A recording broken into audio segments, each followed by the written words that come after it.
안녕하십니까. 핀테크와 행동재무 김영환 교수입니다. 여러분들 오늘 제가 복장 좀 특이하지 않습니까? 이게 뭡니까? 이게 한복입니다. 생활한복. 예. 이거를 어디서 맞췄는지 아세요? 여러분들 그거 아시나요? 블랙핑크. 핑크 블랙 말고 블랙핑크. Look at you now, look at me. Look at you now, look at me. Look at you now, look at me. How you like that? 따라라따 따라라따. Look at you, now look at me. How you like that? 하는 거 그겁니다. 예, 여기 보시면 나오죠. 예, 요거에 한복을 맞춰주신 이 단하 한복, 예, 단하 한복 제가 가가지고 보니까는 사실은 그분이 김단하 대표가 우리 성균관대학교의 학생이더라고요. How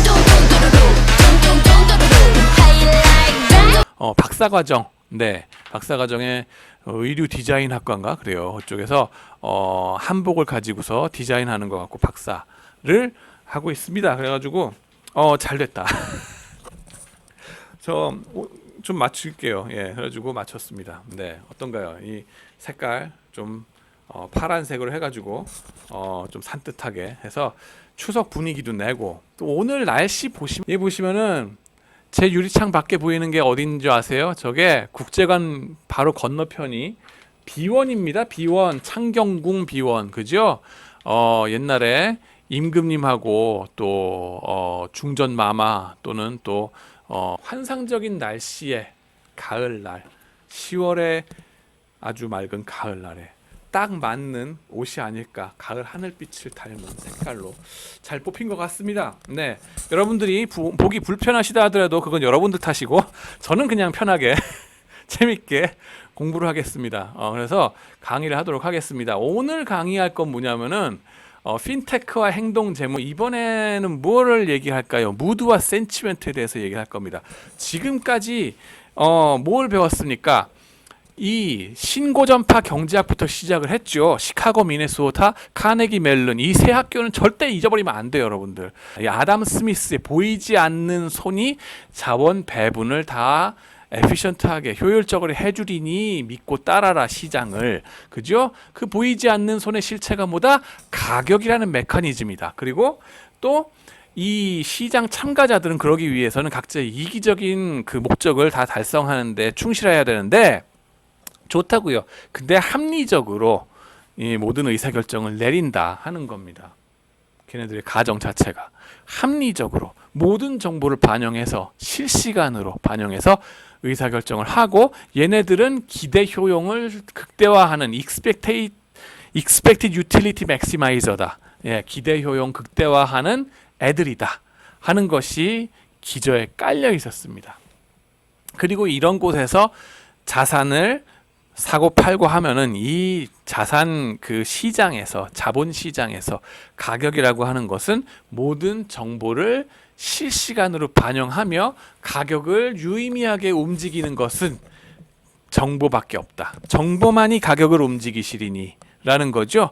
그러나 Behavioral Finance Guide는요, 뭐라 그럽니까? 시장 참가자들 항상 이성적인 건 아니더라. 오버 컨피던스, 막 시장 자기 과신에 막 차 있고 막 근자감, 그죠? 그리고 또 손실 회피도 많이 하고 여러 가지 바이어스들 많고 정보 왜곡 현상도 많고 프레이밍 때문에, 그죠? 여러 가지 왜곡되는 것들이 장난이 아니게 많고, 이것들이 서로를 없애버리는 게 아니라 어느 한 방향으로 쏠려가더라. 예, 우르르 쏠려가고 우르르 내려가고 막 이렇게 되더라. 이거를 어떻게 할 방법이 없더라 하는 겁니다. 어떻게 이 아비트라저들이 나서서 다 어벤져스급으로 뭐 이렇게 처치해 주는 게 아니더라 하는 겁니다. Expected utility maximizing? No. 그게 아니고 뭐예요? 뭡니까? value 펑션을 가지고서 보니까는 우리가 뭡니까? loss aversion 이런 것들도 있고 이상 현상들도 많이 나타나더라 하는 거 보셨죠? 네.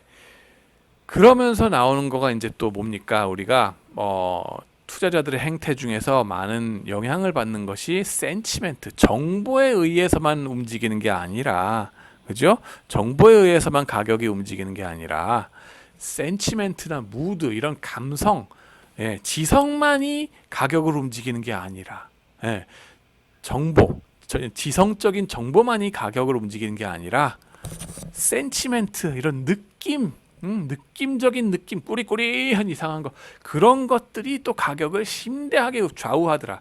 이거 어디에 뭐 어떻게 뭐 이 아비트라저들이 나서서 없애주지 못하더라 하는 겁니다. 그러면 그 무드, 센치멘트 이거는 어떻게 측정할 건데 하는 게 문제가 됩니다. 그래서 그거에 대한 측정 방법에 대해서 오늘부터 공부를 하도록 하겠습니다. 이것이 또 핀테크에 들어갈 수밖에 없겠죠. 왜냐하면은 투자자들의 감성을 캡처해야지 우리 그 돈 벌 거 아니에요. 그죠? 핀테크 회사들이 로보 애널리스트들 이런 거 하는 겁니다. 랭귀지 이 그 자연어 처리 뭐 이런 것들 하잖아요. 그런 것이 또 여기서 나오는 근본 없이 나온 테크놀로지가 아니라 바로 여기서 나온 거다 하는 걸 보시겠습니다. 센치멘트 개념도를 그려보면요. 수직선에는 시간이 흘러갑니다. 그리고 우리가 가상의 회사 하나를 생각해 보자고요. 저게 뭐 싸이 아빠 회사일 수도 있어요. 그래가지고 1년 동안 혹은 몇 년 동안 특별한 뉴스가 없다고 쳐요. M&A도 없고 무슨 어닝 서프라이즈 깜짝 실적도 없고 그냥 무난하게 그냥 지나가는 회사라고 쳐봅시다. 그 내재가치 불변한다고 치자고요. 저렇게 박스 쳐놓은 것처럼 그죠? 왼쪽에 그렇게 해가지고 불변한다고 쳤을 때에 시장에서 어떤 센치멘트란 게 있어가지고 감성 상태, 투자자들의 감성이죠. 있어가지고 어떤 때는 꾸리꾸리하게 사기 싫어하고 막 다 팔아제끼고 싶어하는 그런 크래시 상황도 있고요. 그죠? 반대로 어떤 때는 너도 나도 미친 듯이 사는 그런 버블 상황도 있어요. 하이 센치멘트인 거죠. 그죠? 그래서 버블이란 말 대신에 하이 센치멘트라는 얘기를 쓰기도 합니다. 네. 자, 그래가지고 센치멘트가 저렇게 점선 빨간색으로 이렇게 쭉쭉쭉쭉쭉 점선을 한 이유는 뭐냐면은 저게 눈에 보이지 않으니까. 가격은 눈에 보이지만은 센치멘트도 눈에 안 보이고 내재 가치도 눈에 안 보이죠. 내재 가치 불변하지만은 안 보이는 거니까 점선으로 쭈르륵 나타냈어요. 그리고 저것이 지속된다고 치자 내재 가치는 이게 쭈르르르르르르 간다고 칩시다. 그런데 눈에 보이는 건 뭐다? 가격이다. 주가, 가격. 시장에서 형성되는 가격은 내재 가치랑 항상 일치하라는 보장이 없다. 이론적으로는 수천 종목을 가지고 평균적으로 쭉 장기간에 걸치면은 일치하는 것으로 나오지만은 그죠? 그것까지는 양보할게요. 근데 매 순간순간 보면은 그렇지가 않다는 거죠. 그러고 개별 종목으로 봤을 때도 벗어나 있더라 하는 겁니다. 주가가 어떤 때는 저평가돼 있고 그죠? 언더프라이스드 어떤 때는 오버프라이스 돼 있다 하는 겁니다. 그죠? 이렇게 그게 어느 때냐 하면 주로 센치멘트가 낮을 땐 주가가 낮게 형성되고 센치멘트가 높을 때는 주가가 높게 형성되더라. 그게 말하자면 크래시와 버블인 거죠. 크래시와 버블. 네. 그래서 보면은 이런 센치멘트가 낮을 때에 그 주식을 사면은 어떻겠어요? buy low가 되겠죠. buy low. 그 다음에는 나중에 그거를 센치멘트가 높을 때 가서 팔면은 sell high. 여러분들 잊지 말아야 될 파이낸스의 레슨 넘버 1이 있습니다. 이건 파이낸셜 매니지먼트 시간에 가르쳤어야 되는 건데요. 짐 로저스의 투자 철칙 넘버 1 개인적으로 나보러 분명히 말을 했어요. 모든 스튜던트들한테 이거는 가르치게 앤디 그러면서 저한테 직접 말씀하신 거. 룰 넘버 1 buy low sell high. 이거 움직이는군요. sell high. high. 그 high 할 때 high가 high 할 때 high가 아닙니다. buy low sell high. 높을 때 팔라는 거죠. buy low sell high 어떻게 하면 돼요? well 센치멘트를 가지고서 그죠? 로우 센치멘트일 때 사고 하이 센치멘트일 때 팔아라. 버블에 휩싸였을 때 사라 팔아라 하는 겁니다. 마켓이 지금 다들 주식시장에 미쳐 돌아가고 앉았을 때 어떻게 하라? 팔아라 이겁니다. 이게 철칙 넘버 1 그죠? 하나 더 추가적으로 말하면 짐 로저스 씨가 말한 투자 철칙 넘버 2는 뭐냐 하면은 Don't invest in what you don't know. 네가 모르는 주식은 투자하지 마라. Don't invest in. 이건 말이 길어서 안 쓰겠습니다. Invest in what you don't know. What you don't know. Don't know. 모르겠거든 투자하지 마세요. 네, 괜히 뛰어들지 말라. 섣을 지고 불 속에 뛰어든 격이다. 예, 그 두 가지 철칙은 여러분들 평생 잊지 말라고 꼭 시험 문제 내고야 말겠습니다. 아시겠죠? Buy low, sell high. Don't invest in what you don't know. 네, 이건 한글로 말씀하셔도 좋고 영어로 답하셔도 다 좋습니다.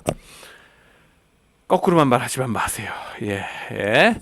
자, 그래가지고 센치멘트의 아이디어가 바로 그겁니다. 내재 가치가 불변한다고 쳤을 때, 그죠? 센치멘트가 낮을 때 사고, 그다음에 높을 때 팔면은 수익률이 높겠죠. 거꾸로 쪽박 차는 철칙은 뭐겠습니까? buy high, sell low. 지금 버블에 휩싸였는 마당에 주식시장에 들어가면은 쪽박 차죠. 쪽박의 룰, 수익률은 거꾸로가 되겠다 하는 겁니다. 그죠? 이 초록색 라인 나중에 한번 또 다시 보실 일이 있을 겁니다. 자, 그 다음으로 넘어갑니다. 심리적인 요소인 무드나 센치멘트가 주식 금융시장에 심대한 영향을 끼치더라 하는 연구 결과들이 줄줄이 나오고 있죠. 어떤 주식들이 더 영향을 받을까 그러면은 그죠? 아무 주식이나 바이로 셀 하이 할 수 있을까? 그건 아니라는 겁니다. 삼성전자 노노노노노노노 바이로 셀 하이 그건 아닙니다. 네, 소형주 냅다 깔아 지금부터 말할게. 예, 소형주는 바이로 셀 하이가 가능하다는 거예요. 지금 들어가라고요? 아니요. 지금은 이미 많이 올라갔잖아. 그러니까는 기다리시라고. 근데 나중에 로우 센치멘트가 될 때 소형주를 사시라고요. 근데 그때 가면 또 안 쳐다보게 돼요, 여러분. 그죠? 너도 나도 빠져나왔거든. 그러니까 안 쳐다보게 돼. 근데 그때 들어가는 사람들이 워런 버핏이라니까요.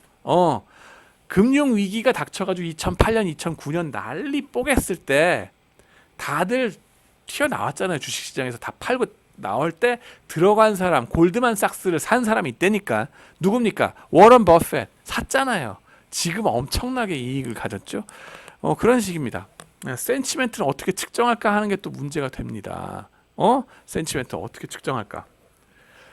그걸 활용한 트레이딩 방법은 어떻게 될까? 그걸 로보 어드바이저에 활용하는 테크닉이 어떻게 될까?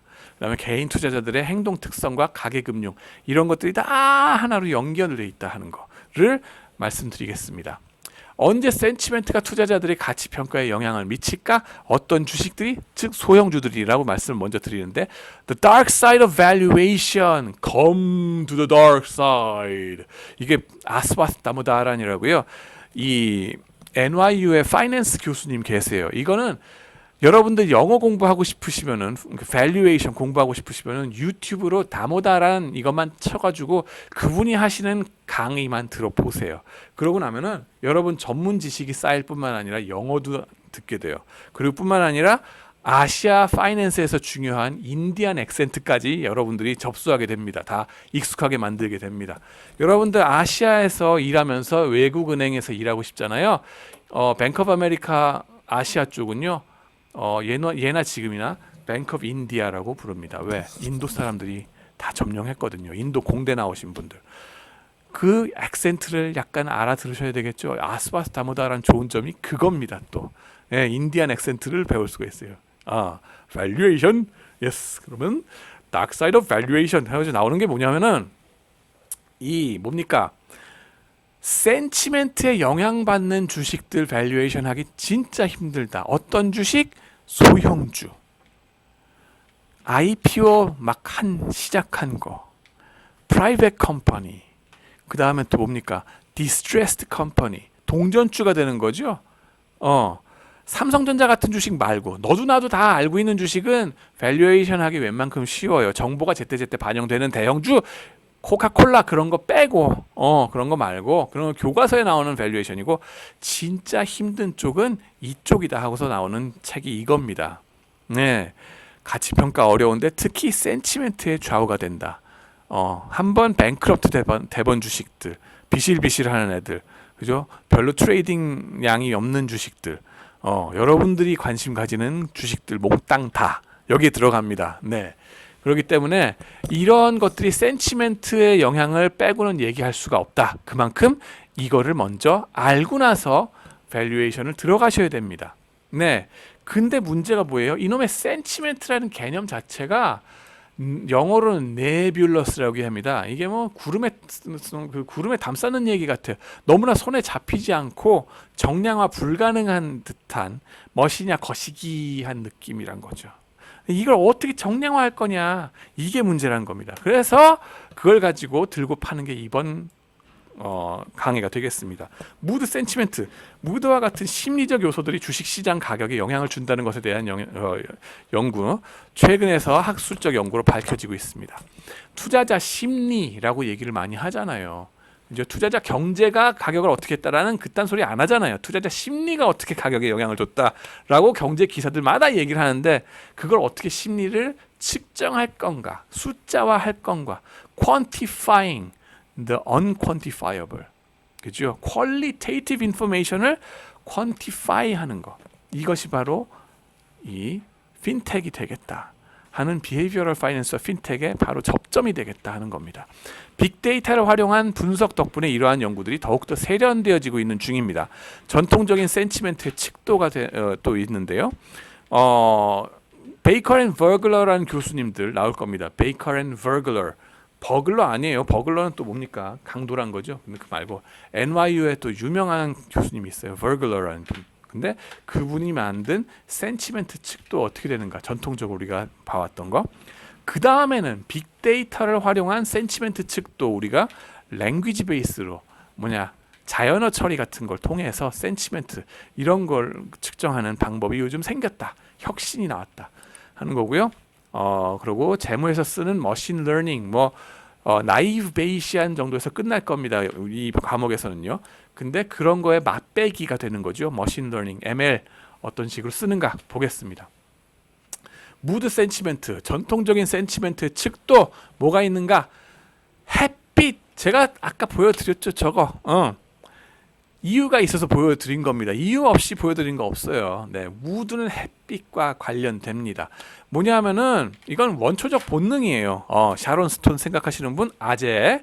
네, 근데 이거 뭐냐면은 성경에 나옵니다. 창세기에 뭡니까? 빛이 있으라 하니 빛이 뿅 생겨났다. 그리고 그 다음 구절이 더 중요합니다. 보시기 좋았더라 얘기가 나옵니다. 어느 특정 종교를 여러분한테 강요하는 거 아닙니다. 다만 서양의 고전으로서 성경은 읽어보실 필요가 있다는 거 거듭 말씀드립니다. 그죠? 거기에 나오는 말이 이거예요. 빛을 fiat lux, 이것도 나중에 fiat money 얘기하면서 나올 건데, fiat 뭐냐면 뿅 있어라 이거면 있는 거예요. 그죠? fiat lux, lux는 빛이거든. 빛이 있어라 하니 빛이 생겼다. fiat money, 돈이 있어라, 중앙은행이 돈이 있어라 그러면 돈이 생기는 거예요. 얘기할 겁니다. 다 좌우지간에 빛이 생기니까 어떻더라? 기분이 좋더라. 이 기분이 나쁘더라 그랬으면 완전 얘기가 이제 이상해지는 거죠. 근데 빛을 보면서 그게 기분이 좋아지는 게 사람 본능이기도 한 겁니다. 네, 우리가 진화론적으로 빛을 봤을 때 빛을 따라가면서 기분 좋아서 따라가는 사람들이, 그 원숭이들이 다 진화해가지고 우리가 된 겁니다. 그죠? 어둠의 자식들이라고 그러는데, 어둠을 좋아해가지고 어둠 속으로 막 가던 사람들은 어떻게 됐다?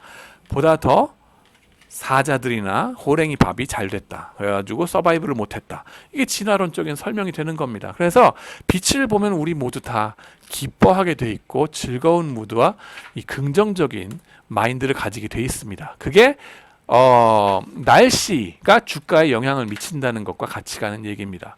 여기 뭡니까? 이 사람 박성웅 나왔죠? 죽기 딱 좋은 날씨다.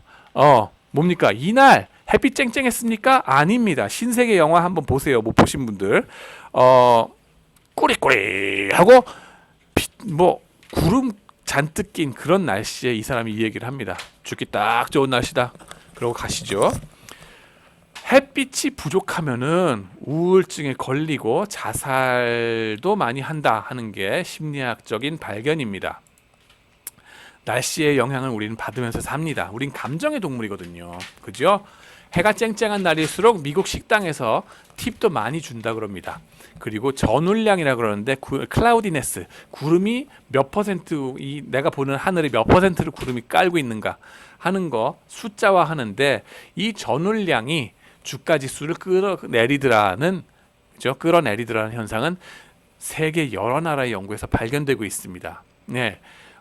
부정적인 무드는 사람들이 보다 세부적인 사항에 주의를 기울이고 보다 분석적이게 만든다 하는 연구도 나와 있습니다. 그러고 보면은 시카고, 미네소타, 카네기 멜론 이 세 학교에서 보다 분석적이고 더 주의를 기울이고 수학적으로 들고 팔 수밖에 없는 이유가 있어요. 뭔지 아세요?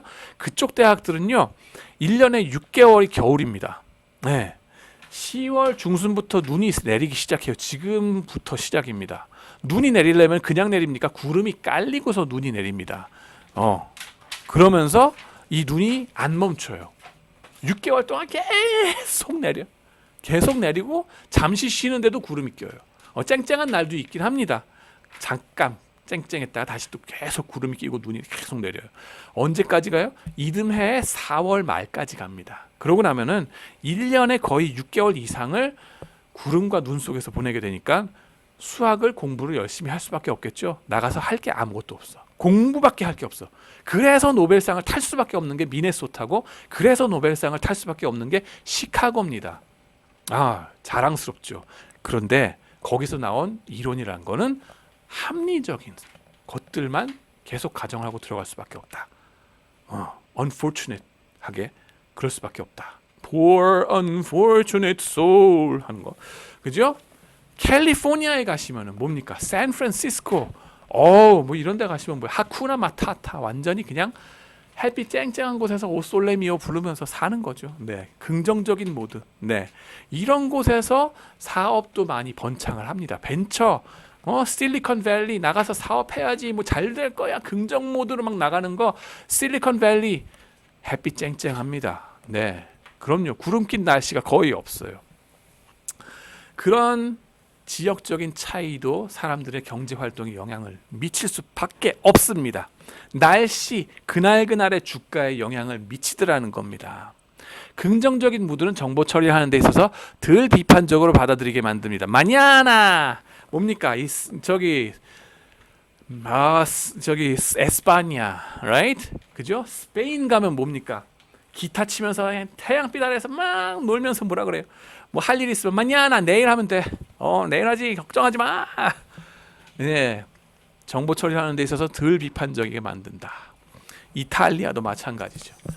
Good Day Sunshine 하는 노래가 있습니다. 이건 제가 부른 노래가 아니라 비틀즈가 부른 노래입니다. 옛날에 Yesterday만 있는 게 아니죠. Good Day Sunshine이라는 노래가 있는데요. 이걸 가지고 동명의 제목으로 탑저널에 내신 분이 있으니 헐슐라이퍼 앤 shum웨이, 이 두 분이 되겠습니다. 뉴욕 그 맨하탄 있는 쪽에 날씨 데이터를 가지고서 전울량을 본 거예요. 구름 클라우드 커버리지가 몇 퍼센트 되는가.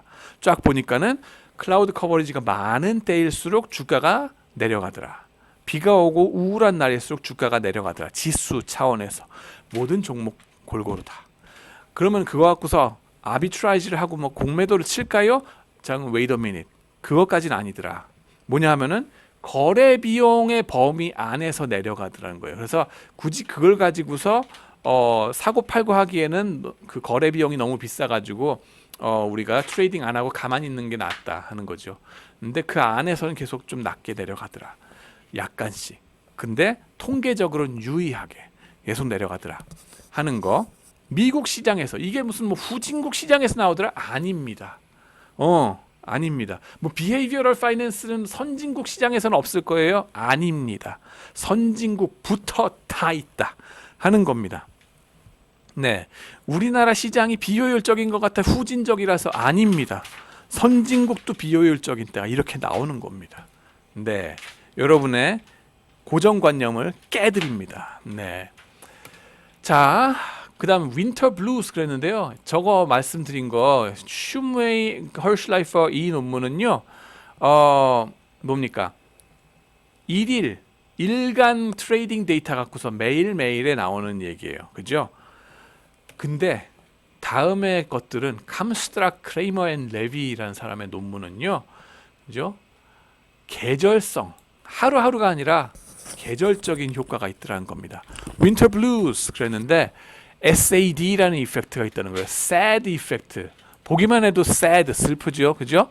근데 이건 무슨 sad냐 하면은 seasonal affective disorder라고 해가지고 계절성 정서 장애라는 게 있대요. 이게 뭐냐 하면은 특히 미네소타나 시카고 이쪽에 유학생들 중에 부인들, 유학생 부인들 있죠, 유학생 부인들.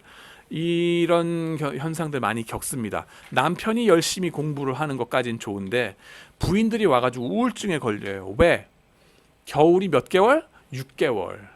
겨울도 6개월도 또 막 마이너스 30도까지 내려갑니다. 거기서 겨울을 지내고 나면요, 우리나라의 중강진 내지는 만주벌판, 네, 배 뜨는 동해에서, 예, 광활한 만주벌판에 겨울 마이너스 20도, 30도, 시베리아 그 정도까지 가면서 6개월 막 버티잖아요. 우울증 걸리지 않을 수가 없습니다. 네, 우울하죠. 거기다가 유학생 남편이 와가지고 계속 스트레스 부리고 막 공부에 받은 스트레스를 갖다가 막 여기 와이프한테 막 뭐라고 그러면은 안 됩니다. 그래서 와이프를 귀하게 모셔야 됩니다. 이쪽에서는 좌우지간에 저희 와이프한테 그래서 말하면서도 미안하긴 한데 겨울에는 낮 시간이 짧습니다. 우울증에 걸리고요. 보다 위험 회피, 네, 성향이 도드라지게 됩니다. 그래서 주가가 하락되고요. 이것이 이제 이런 현상들이 동지 이후부터 다시 낮 시간이 길어지잖아요. 그러면 다시 주가가 뜨기 시작합니다. 그리고 수익률이 좋아지는 거죠. 그래서 계절성을 띠면서 동지 섣달 긴 밤에 뜩 지나가면서 쭉 다시 올라간다. 이게 또 언제랑 겹쳐요? 제뉴어리 이펙트랑 같이 겹칩니다. 그죠? 제뉴어리 이펙트 1월 효과의 많은 부분이 이 SAD, Seasonal Affective Disorder랑 같이 가더라 하는 거를 또 보여줍니다. 근데 그렇다고 제뉴어리 이펙트 1월 효과가 그러면은 SAD로 다 완전히 설명되고 끝나는가 하면 또 그건 아니란 거예요. 뭐냐 하면은 남반구에서는요, SAD는 SAD대로 있어요. 언제? 6, 7월에. 걔네는 여름, 겨울이 거꾸로 됐으니까. 그죠? 6, 7월에 이런 SAD 효과로 해가지고 막 주가가 뜹니다. 1월 달에도 또 뭐가 된다? 또 뜬다. 제뉴어리 이펙트로 또 떠요. 이거는 뭔가 햇빛으로 설명되지 않는 제뉴어리 이펙트가 또 있다는 겁니다. 여전히 비효율성이 여기저기 나타난다. 이게 후진국에 가서 나타난다? 아니요. 호주도 선진국, 뉴질랜드도 선진국. 거기도 다 나타납니다. 네. 좌우지간에, 예, 저희 와이프 얘기를 잠깐 했었는데, 이제 그 동지섣달 그 미네소타의 추운 겨울을 같이 지내느라고 고생 진짜 많이 했습니다. 그러나 다행인 게 저희 와이프는 긍정 모드 항상 밝습니다. 그래서 아주 밝은 모드인 사람, 정말 저한테는 정말 감사할, 제가 감사하는 이유 중에 하나입니다. 예. 네, 좌우지간에 미세먼지와 트레이딩 그랬는데 뭐냐면은 또 이제 날씨뿐만 아니라 하늘을 보고서 우리가 감정을 받게 되는 게 또 뭐냐면은 미세먼지와 공해입니다. 그죠? 네, 여러분들 미세먼지 가득 찬 그 때를 보면서 생각하시면은 기분 나쁘잖아요. 그죠? 그리고 또 죽을 것 같아요. 왜냐하면 숨을 못 쉬겠으니까 턱턱 막히잖아요.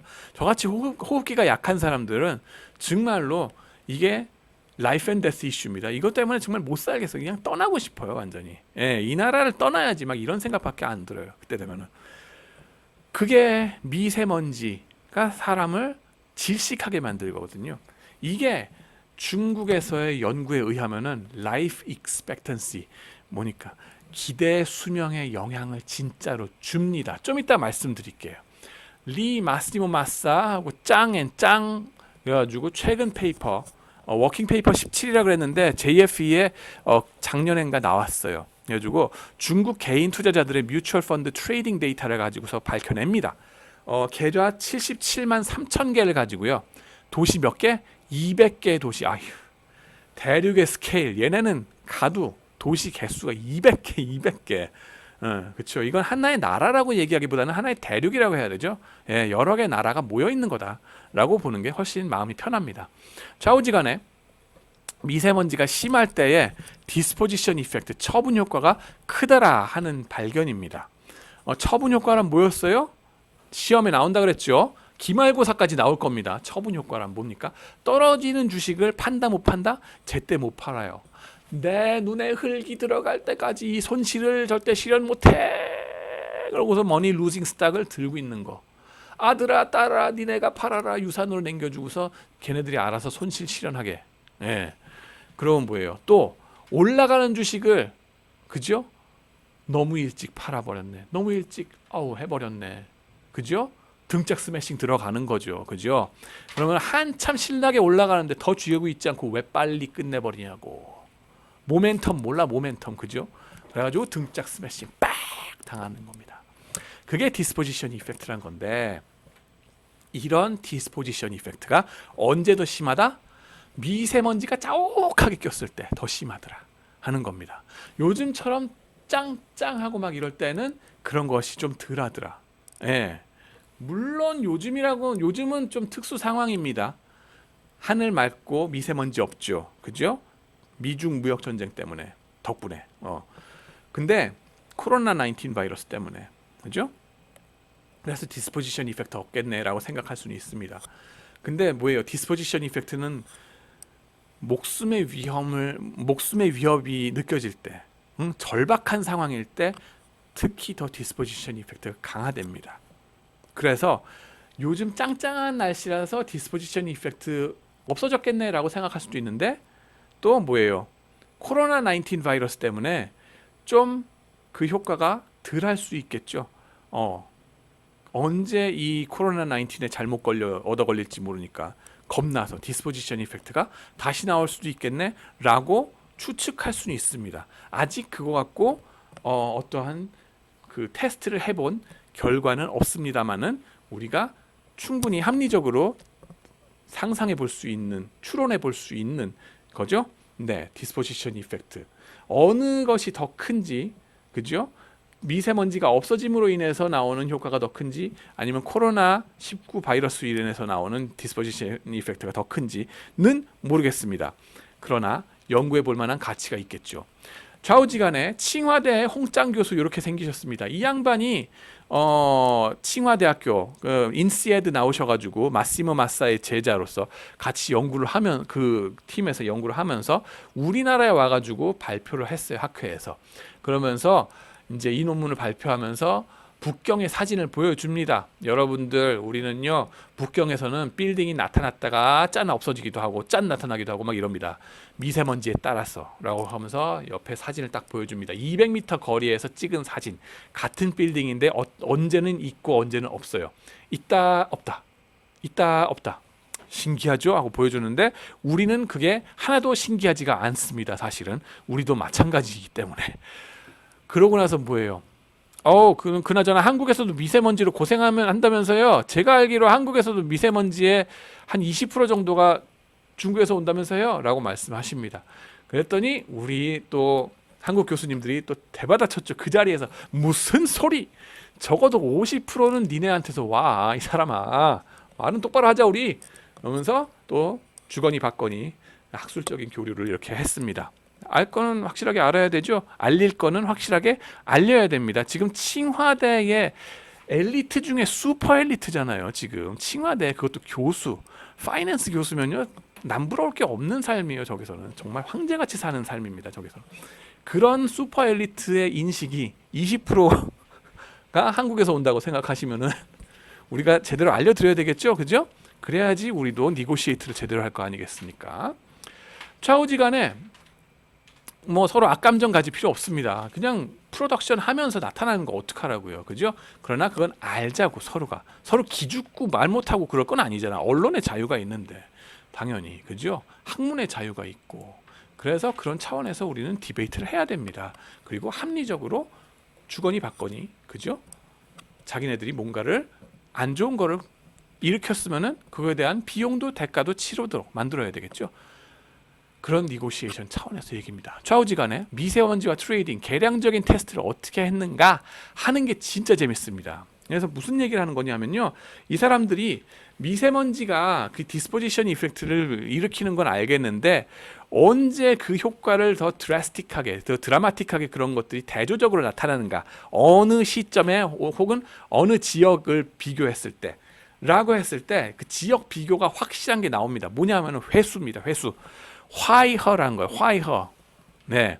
사성으로 뭔지 모르겠어요. 화이허인지 모르겠는데 이게 화이허 그러면은 우리나라 분들은 되게 황하강 아니요? 그 북경으로 흐른다는 그 황하강? 인류 문명의 무슨 발상지? 노노노노노. 그건 황허입니다. 그건 황허. 그거 말고 화이허. 화이허는 뭐냐면은 회수라고 부르는 겁니다. 뭐냐면은 우리 귤화위지라는 그죠? 남북귤지 내지는 귤화위지라는 그 사자성어 기억나시죠?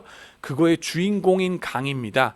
이게 요 보라색으로 중국을 동서로 쫙 가르는 티베트 여기서 발원해가지고 쭉 흘러나와서 샹하이로 흘러가는 샹하이 북쪽이네요. 그죠? 여기로 흘러가는 요 강이 바로 화이허 강이 되겠습니다. 이게 이 연장선으로 쭉 그 동서로 쭉 이어보면은 제주도와 남해 이쪽을 쫙 지나가게 되겠죠. 그래서 뭐예요? 똑같은 씨앗인데 요 화이허 남쪽에서 심으면은 귤이 되고 북쪽에 심으면 탱자가 되더라. 왜? 남쪽은 따뜻해가지고 좀 당분이 더 많이 있을 수 있고 또 풍족하고 그러다 보니까는 더 달콤한 귤이 되고 북쪽에 심으면 척박하니까 춥고 척박하고 살기 힘드니까 씨는 많아요. 저 안에 살아남아야 되겠다고. 근데 뭡니까? 맛이 시어. 그죠? 산도가 많습니다. 그래서 탱자가 돼. 탱자 가라사대. 옛날에 개그맨께서 고 김영곤 개그맨께서 했던 탱자.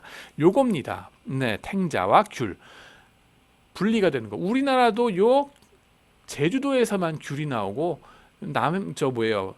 그 한반도로 올라오게 되면은 탱자가 되는 거죠. 그걸 기준으로 해서 연구를 하는 겁니다. 뭘 연구해요? 중국은 정치적으로 무슨 주의다? 공산주의다. 공산주의니까는 모든 인민들은 따뜻하게 살아야 된다. 그럴 권리가 있다. 라고 하면서 뭐라 그래요? 추운 지방은 무제한으로 석탄을 떼워. 안 추운 지방은 네 돈 내고 떼워. 이렇게 대조가 되는데 그러면 추운 지방과 따뜻한 지방의 경계는 뭘로 할래? 화이허 강으로 삼자. 한 화이허 펄리시라는 게 있습니다. 화이허 정책. 네, 화이허 정책이란 거. 이런 정책이 있는지 지난 70년 동안 있었는데 우리나라에는 그건 미디어에서 밝혀진 바가 밝혀진 게 아니라 얘기를 안 합니다. 왜 안 할까요? 정부에서도 아무도 얘기를 안 합니다. 왜 안 할까요? 네, 자 좌우지간에 그런 정책이 있어가지고 공짜로 석탄을 떼우라는데 이 북쪽에서 신나게 떼울 수밖에 없겠죠. 강을 중심으로 요 강남과 강북이 그죠? 우리나라의 강남과 강북만 다른 게 아닙니다.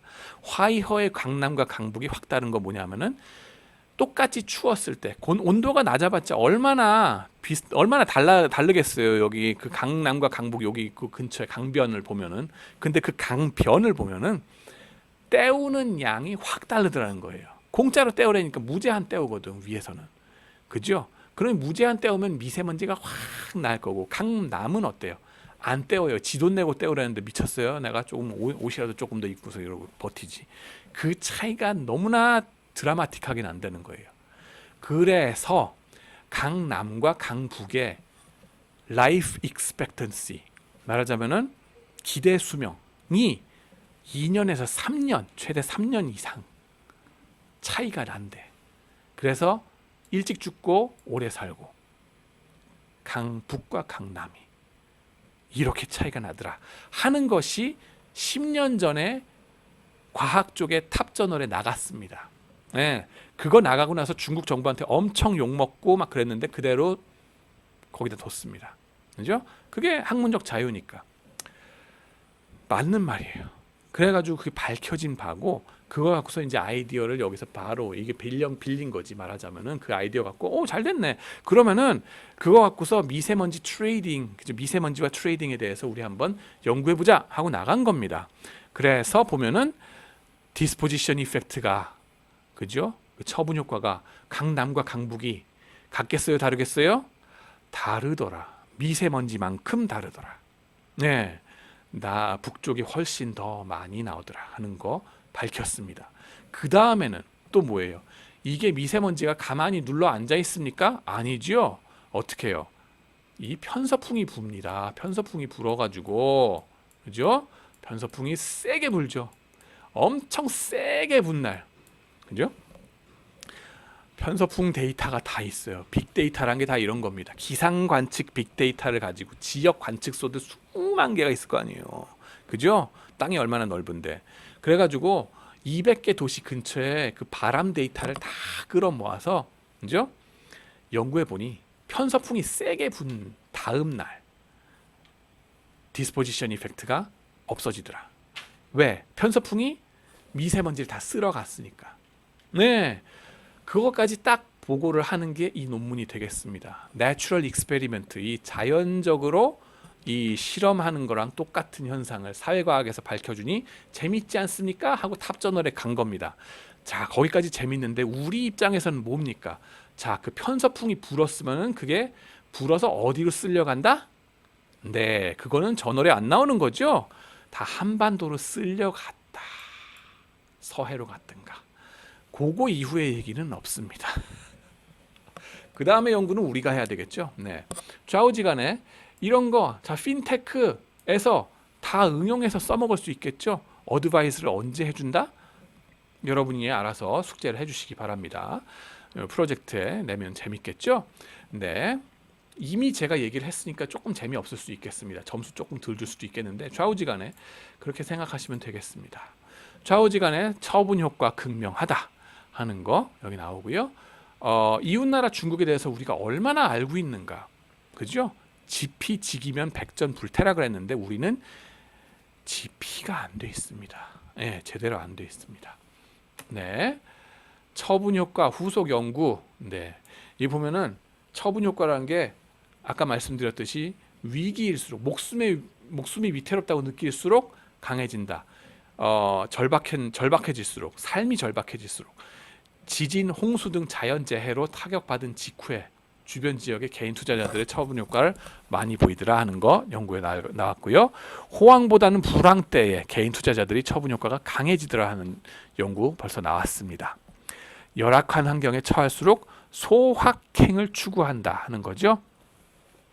그 다음으로 가는 건 또 뭐냐 하면은 스포츠 센티멘트입니다. 네, 스포츠 센티멘트. 이 사진 딱 보고 나서 대한민국 짝짝짝짝짝 그거 기억하시는 분들, 그죠? 이게 언제입니까? 꿈은 이루어진다. 별 쫙 뜨면서 나간 거. 무슨 전? 네, 이거 기억하시는 분 아재라고 보셔도 되겠습니다. 예, 2002년 월드컵 저 장면은 터키전입니다. 이거 터키전 나오는 이유 뭐예요? 저기서 졌을 때, 그죠? 졌을 때, 국가대항전에서 졌을 때 기분 더럽죠. 그게 주식시장에 반영돼서 주가가 떨어진다. 그러면은 스포츠니까는 무슨 스포츠 용품 아디다스, 뭐 나이키, 르카프 뭐 이런 회사들만, 혹은 뭐 의류 회사들만 주가가 떨어질까요? 아니라는 겁니다. 그거랑 상관도 없는 제철 회사들, 제철 회사들, 아니면은 뭐 테크 회사들, 여러 가지 5가지 잡탕 건설 회사 다 평균적으로 떨어지더라 하는 겁니다. 주가 지수 차원에서 떨어지더라는 겁니다. 이게 에드먼스, 가시아, 놀리 그랬는데 이 세 사람이 쓴 논문입니다. 엄청나게 재밌는 논문이죠. 월드컵 축구 경기에서 지면은 우울 모드. 그 나라 주가 지수가 다음날 평균 0.38% 정도 떨어지더라. 마찬가지 현상이 국제 크리켓, 럭비, 농구 대회 등에서도 발견이 됐다 하는 겁니다. 예, 그리고 파이낸스 논문들은요 어느 하나만 가지고서 한 현상만 띡 발견됐다고 내지 못합니다. 예, 아주 그냥 통으로 때려잡고 그냥 거의 확인 사살을 해야지 겨우 탑저널에 나가는 게 파이낸스 쪽입니다. 예, 진짜 빡셉니다. 공대랑은 차원이 달라요. 공대 쪽은 하나만 해가지고 그냥 짠 재밌지 탑저널 나가고서 수십 개를 냅니다. 걔네들이 수십 개 낼 동안에 우리는 하나 겨우 냅니다. 네, 좌우지간에 사례를 보시면요, 월드컵 2018년 러시아에서 나왔어요. 러시아. 푸틴 러시아. 예, 그때 독일전, 한국 독일전 기억하실 겁니다. 어땠어요? 예상을 뒤엎고 한국이 2대 0으로 이기십니다. 손흥민, 야, 그때 골 집어넣은 거 기억나세요? 막 100m 달려가가지고 혼자서 팍 집어넣고 막 그랬잖아요. 그죠? 이때 중요한 거는 진 나라, 뜻밖의 패배. 이럴 때 주가가 더 떨어집니다. 얼만큼 떨어졌냐? 주가 지수, 독일의 닥스 지수 마이너스 1.6%. 예. 우리나라 상관없습니다. 이긴 팀에 대해서는 희한하게 프리딕션이 없어요. 예측이 없습니다. 이 논문에서도 마찬가지로 얘기를 합니다. 이긴 팀하고는 상관이 없다. 왜? 사람이란 건 리스크 어버스해서 위험 회피적이라서 뭔가 부정적인 거에 대해서 상당히 더 민감하게 반응하고 긍정적인 거에 대해서는 좀 해벌레하게 반응이 좀 느리다 하는 겁니다. 그래서 진 팀을 위주로 우리가 팔면 되겠다 하는 겁니다. 공매도 치시라. 지수 차원에서 운동 경기만 잘 활용해도 주식에서 돈 번다 하는 얘기가 바로 이것이 되겠습니다. 자, 그 다음에 나가는 것이 센치멘트 인덱스입니다. 센치멘트 인덱스. 말씀드렸다시피 이 투자자 감성이 되는 건데요. 이걸 어떻게 숫자화 할 것이냐.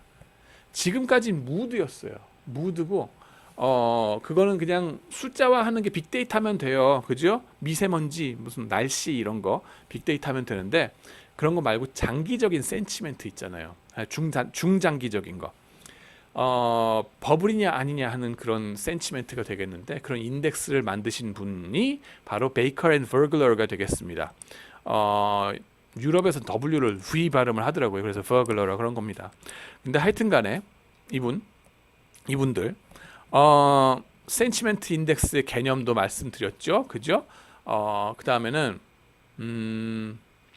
이런 신고전파에서는 또 얘기를 합니다. 변명을 하죠. 여러 주식들이 기대 수익률이 각기 다른 거는 그 주식들의 체계적인 위험이 각기 달라서일 뿐이다. 일부 투자자들의 비이성적이라 하더라도 그들의 수요로 인한 가격 변동 가능성은 차익 거래자들에 의해서 없어진다. 이 전능한 거의 차익 거래자들 믿고 우리는 시장이 효율적이다라고 얘기하는 거죠.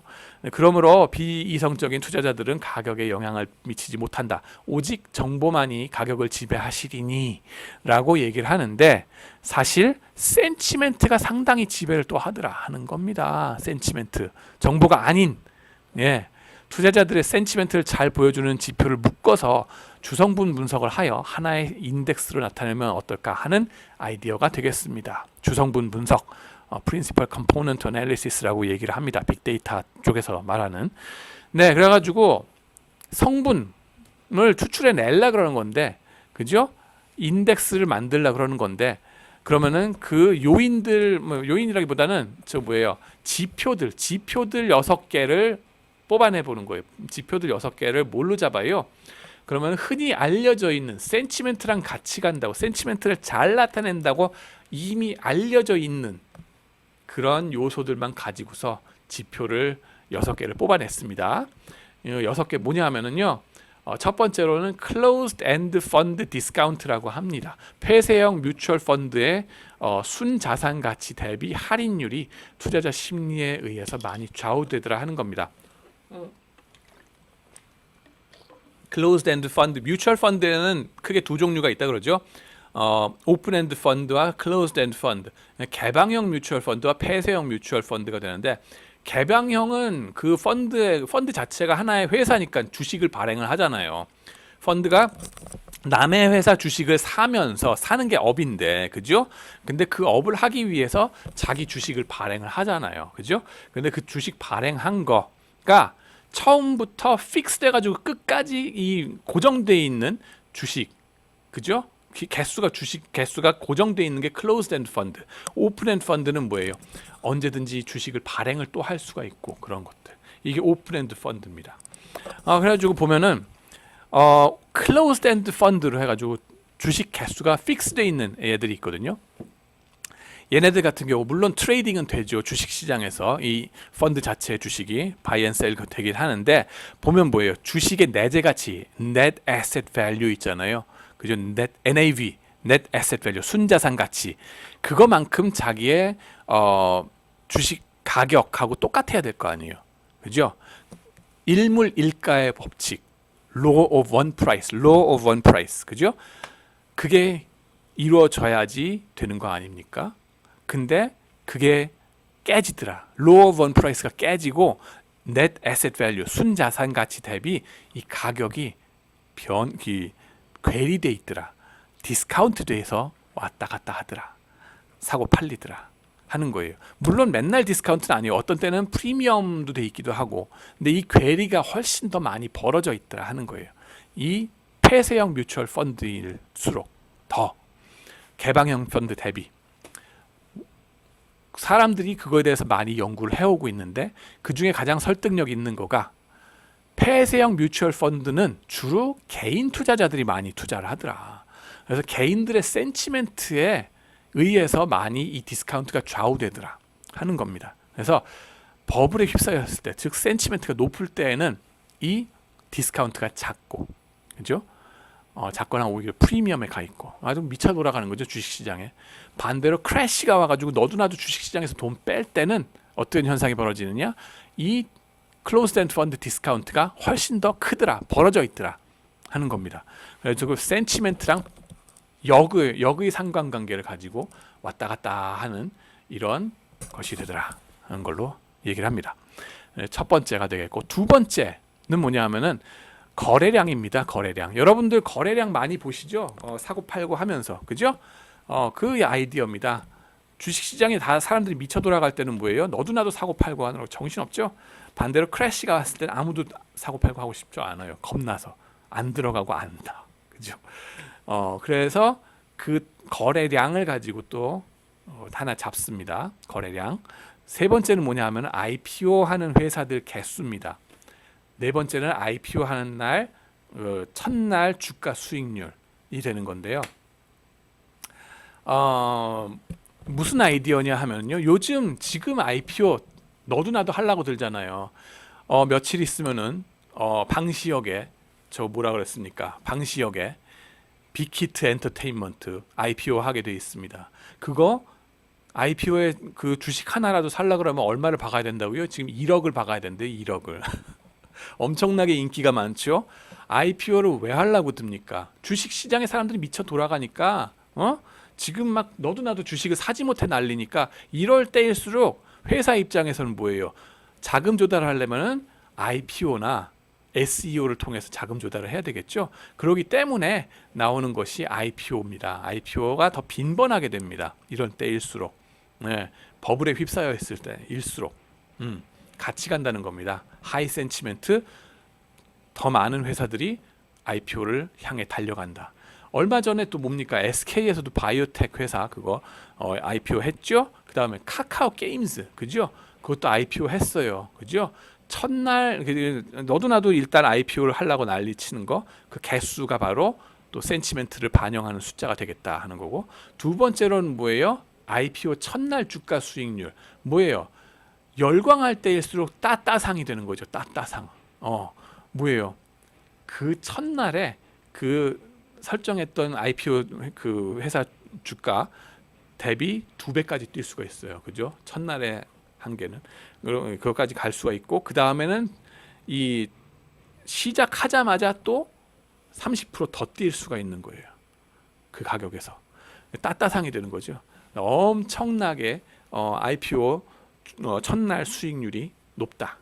버블이 휩싸여 있을수록. 물론 크래시했을수록 반대가 되겠죠. 아무도 IPO 안 하려고 들고 그 다음에 IPO 첫날 수익률도 저조할 수밖에 없고, 그죠? 다섯 번째로 나오는 건 뭡니까? 자금 조달액 중에 주식 발행액의 비중이 되겠습니다. 이건 뭐냐 하면은 회사가 1년 동안에 자금 조달하는 액수를 찾아볼 수 있잖아요. 회계 장부를 보면은, 그죠? 자금 조달을 하는데 그게 이제 두 가지 소스가 있죠. 하나는 주식 시장, 다른 하나는 부채 시장. 부채 시장이라고 하면 채권을 발행하든가 아니면은 은행 빚을 지든가 그렇게 되는 건데, 에퀴티냐 데시냐 하는 건데 에퀴티냐 데시냐 하는 것 중에서 아까 말씀드린 것처럼 버블에 휩싸여 있을수록 더욱더 에퀴티 쪽으로 쏠린다. 그리고 덴마켓 같은 경우는 안전자산 같은 성격이 있기 때문에 그 반대일 때 더 인기가 많다는 겁니다. 그런 거 갖고서 이제 주식으로 인한 자금 조달 액수 비중을 숫자화하는 겁니다. 마지막으로는 배당주 프리미엄이 되는데 뭐냐면은 주식은 크게 나눠서 두 가지 주식이 있다 그러잖아요. 배당주와 비배당주가 있다라고 얘기를 하는데 비배당주는 뭐예요? 주로 테크스탁 내지는 성장주 이런 것들, 그죠? 그런 것들이 배당을 안 합니다. 왜 배당을 안 하느냐? 당연히 재투자를 많이 해야 되기 때문에 배당할 여유가 없어요. 그죠? 그렇기 때문에 배당을 안 합니다. 배당주 같은 경우는 또 뭐예요? 철강 회사 같이 이미 셋업된 회사들, 많이 코카콜라나 뭐 이런 것처럼 고정자산 투자를 많이 해가지고 더 이상 투자할 일이 없어요. 그러면은 이익은 남았는데 투자할 게 없으면 뭐 해야 돼요? 배당해야죠. 배당해야 됩니다. 네, 그 배당 안 하고 깔고 앉았으면 그 CEO가 뭔가 문제 있는 사람입니다. 좌우지간에 그렇게 해서 배당을 많이 하는 주식들 보면은 성장 기회가 별로 없는 주식들입니다. 네, 그죠? 배당이라도 많이 해야죠. 그러면은. 그래서 배당주 프리미엄이라는 게 발생을 하는데 뭐냐면은 때에 따라서 특히 크래시가 닥쳤을 때는 사람들이 성장주를 버리고 배당주로 달려간다는 거죠. 예. 성장주는 언제 좋아한다? 이렇게 버블에 휩싸였을 때 장래성 보고 투자한다 그러잖아요. 요즘 뭐라 그래요? Price to Dream Ratio까지 나오잖아요. PD Ratio라 그래요. 얼마 전 지금 기존의 거는 PE Ratio, Price to Earnings Ratio 뭐 이런 것들이 있었는데 이는 뭐냐면은 Earnings per Share 주당 순이익이죠. 경제적으로 설명이 되는 그 변수 주당 순이익 그거 1달러당 1원당 주가를 얼마를 쳐주느냐 하는 거의 지수가 바로 PE 멀티플 되지 않습니까? PE 레이시오 혹은 PER라고 하죠. PER 혹은 뭐 PB 레이시오 이런 것도 나갑니다. P Price to Book 뭐냐 하면은 이건 장부가액 주주들의 장부가액 투자한 액수 1달러당 시장에서 얼마를 쳐주느냐 하는 지수가 되겠습니다. 그죠? 이런 지수들을 얘기를 흔히들 하는데 요즘은 뭐예요? PD 레이시오를 얘기를 합니다. PD 레이시오. 이거는 자조 섞인 말이죠. D, dream, 꿈. 그죠? 얼만큼 꿈을 꾸느냐. 그 주식 하나 갖고 사람들이 얼만큼 망상에 휩싸여 가지고 살라고 난리를 치느냐 하는 레이시오를 얘기하려고 듭니다. 물론 구체적인 숫자가 있는 건 아닙니다. 그렇지만은 허황된 주식 투자를 지금 많이 하고 있다. 버블에 휩싸였다 하는 얘기입니다. 좌우지간에 그런 성장주가 요거가 되겠습니다. 그죠? 이런 식으로 하이 높은 PE 레이시오 하이. 하여튼간에 배당주 프리미엄은 뭐예요? 크래시일 때 프리미엄이 높습니다. 배당주에 대한 프리미엄이. 그래가지고 그런 프리미엄을 측정해가지고 얼만큼 이것들이 더 배당주가 환영을 받는가 하는 거. 이건 그 센치멘트랑 거꾸로 가겠죠. 그걸 가지고서 한 요인으로 집어넣는 겁니다. 그 다음에는요 프록시를 집어넣는 겁니다. 그러고 나서 얘네를 갖다가 프린시펄 컴포넌트 어널리시스 주성분 분석을 합니다. 이 6가지 변수가 쭉 데이터로 쌓이면서 변할 거 아니에요. 시간이 변함에 따라서 공통적으로 변하는 것이 있겠죠. 그걸 추출해내는 겁니다. 통계적 기법으로 해가지고 나오는 거를 센치멘트 인덱스라고 이름 지었어요.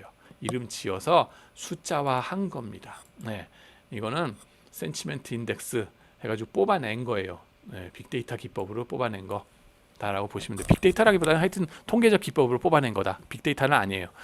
근데 하여튼간에 그런 식으로 해서 뽑아낸 인덱스가 되겠다. 센치멘트 인덱스. 여기 보시면 6개가 나오는데 아까 말씀드린 6개의 프록시들의 변화, 시계열적인 변화를 쭉 보여주고 있고요. 그 다음에는 이것이 이제 이걸 가지고 기반으로 해서 센치멘트 인덱스 뽑아낸 거의 시계열적인 차트가 마지막 거가 되겠습니다. 요거가 되겠습니다. 그래가지고 하려는 얘기는 뭐냐면은 이 센치멘트 인덱스가 우리가 흔히 생각하는 버블과 크래시의 사이클과 같이 가더라 하는 거를 보여주는 거예요. 시각적으로. 그 다음에 더 중요한 건 뭐냐 하면은 이 센치멘트 인덱스가 높았을 때와 낮았을 때가 있잖아요. 그죠? 그래가지고 이 센치멘트 인덱스가 높았을 때 주식을 사고 나면은 그 나중에 이익률이 어떻게 되는가, 수익률이 어떻게 되는가. 그 다음에 센치멘트 인덱스가 아주 낮았을 때 주식을 사면은 수익률이 어떻게 되는가를 보고 싶은 거예요. 그죠? 그래가지고 보면은 시총순으로 10개 포트폴리오를 구분합니다. 그리고 소형주부터 대형주까지 쫙 늘어놓고서 그것들의 센치멘트가 그 센치멘트가 긍정적일 때 구성한 것들의 수익률은 검은 막대, 센치멘트가 부정적일 때 그 사들인 포트폴리오의 수익률은 흰색 막대로 표시를 했습니다. 그랬더니 어떤 현상이 벌어져요? 소형주들을 위주로 배드 센치멘트일 때 산 것이 수익률이 좋구나. 그리고 굿 센치멘트일 때 산 거는 쪽박 나는구나 하는 걸 보여줍니다. 버블일 때 소형주 사요 말아요? 사지 말라고, 파시라고. 그 얘기입니다. 소형주들은 오히려 센치멘트 나쁠 때 사시란 얘기입니다. 네, 그리고 실선은 그 둘의 차이가 되겠다 하는 거고요. 무드와 센치멘트, 여러 연구자들은 그동안 센치멘트를 측정할 대리 변수로 여러 가지를 써왔는데 여전히 신고전파 경제학 쪽에서 반론을 제기할 소지들이 있는 거긴 합니다. 예를 들면은 폐쇄형 뮤추얼 펀드 디스카운트라고 하지만은 그게 폐쇄형 펀드가 덜 리퀴디티, 유동성 등에 있어서 무슨 문제가 있어가지고 리스크를 더 많이 가지고 있는 거 아닌가. 리스크로 설명되면은 좌우지간에 이건 경제학이다. 미스프라이싱이 아니다. 비헤이비어럴 파이낸스가 아니다라고 얘기를 하거든요. 그렇기 때문에 좀 문제의 소진이 있습니다. 또 IPO가 많다, 뭐 잦은 IPO 이런 기간이 정말 하이 센치멘트 버블이라고 얘기할 수 있느냐, 아니면은 뭔가 뉴 이코노미, 새로운 경제 상태로 들어간 거 아니냐, 새로운 경제로 진입한 거 아니냐. 즉 어떠한 이노베이션 내지는 기술 혁신이 많이 뿜어져 나올 때가 있고 덜 뿜어져 나올 때가 있거든요. 이노베이션이라고 한 게 일정하게 뭐 어느 달 되면은 뭐 매달 한 번씩 이노베이션 나와라 짜자잔 이렇게 프로그램 되는 게 아니잖아요. 어느 그 정말 반짝반짝한 번뜩이는 아이디어 같은 거는요, 어느 한 시점에 랜덤 타임에 그냥 갑자기 팡 튀어나오거든요. 그러고 그런 게 남들이 팍 튀어나오면은 스피노버 이펙트 비슷하게 같이 얘기하던 사람도 그거에 따라서 그래 그러면서 뭐 파생되는 아이디어들 막 나오고 막 그래요. 그러다 보면은 이 이노베이션이란 게 어느 한 시기에 클러스터링 돼가지고 몰려서 파팍 터지고, 그러다 보면 그것이 벤처들의 폭발로 확 일어나고, 그러면서 그 IPO들이 확 폭발적으로 나오고 이러는 거가 아니냐, 이것이 버블이라고 할 수 있겠냐라고 반론을 제기할 수 있어요. 그래서 센치멘트 인덱스 좋긴 좋지만은 한계가 좀 명확하다 하는 것들이 있습니다. 반면에 센치멘트 인덱스와는 반대로 무드 같은 경우 있잖아요. 이거는 확연한 외생적인 변수가 있습니다. 외생적인 변수 뭐예요? 주식 시장 내에서 아니면 그 한 나라 경제, 한 국제 경제, 그죠? 글로벌 경제 시스템 바깥에서 딱 떨어지는 거예요. 이 시스템 안에서 결정되는 변수가 아니란 거죠. 햇빛, 그죠? 햇빛이 쨍쨍한 거, 날씨 변수, 이거는 주식 시장하고는 상관없이 돌아가는 거예요. 그죠? 적어도 지금까지 우리가 뭐 인공 강우를 하거나 뭐 이러지 않는 이상은요, 날씨라는 거는 주식 시장 상황하고는 상관없어요. 그렇죠? 그렇게 돌아간다는 겁니다. 그래서 그런 외생적인 변수들로 인해서 빵 집어넣고 연구를 하면은 과학적인 연구 결과로서 얘기하기가 쉬워요. 예, 이건 마치 우리가 실험실에 쥐들을 놓고서 우리가 100마리 쥐를 쫙 놓고서 이 중에 50마리 랜덤 샘플링 해가지고 그냥 랜덤으로 그냥 갖다가 무작위로 추출해서 주사 맞춰가지고 얘가 이 코로나 백신 드나 안 드나 한번 보자. 하는 테스트하는 거 과학적인 테스트가 되잖아요. 그거는 랜덤으로 이렇게 딱 왜냐하면 엑소제네스하게 그러니까 시스템 바깥에서 이 쥐가 스스로 선택하는 게 아니에요. 쥐가 어떤 쥐들이 살찐 쥐들이 막 그룹을 지어가지고 와가지고 저한테 와가지고 막 노크를 하면서 연구자님 저한테 주사 좀 맞춰주세요. 이 소리 못 한다고요. 쥐들은 그죠? 그냥 내가 갖다가 랜덤으로 잡아가지고 무작위 추출해서 주사 맞히고 누구는 안 맞히고 해가지고 비교를 할 수가 있어요. 그죠? 그런 엑소제너스한 거, 요 시스템 바깥에서 갖다가 천둥벼락처럼 뻥 치는 거예요. 그죠? 그런 실험 같은 세팅이 되는 거가 무드입니다.